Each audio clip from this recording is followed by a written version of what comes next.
வைகாசி மாசம் விசாக நன்னாளில் கைலாயன் கண்ணில் நீ பிறந்தாயே வேளா, கைலாயன் கண்ணில் நீ பிறந்தாயே வேளா.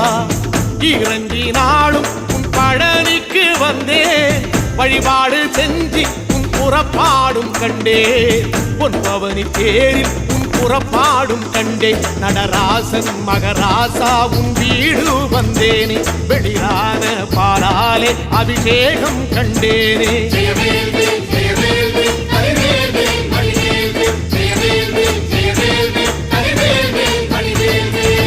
தென்பழனி தேடி உன் தென்பழனி தேடி, திருநீரு பூசி நான் ஓடோடி வந்தேன், திருநீரு பூசி நான் ஓடோடி வந்தேன்.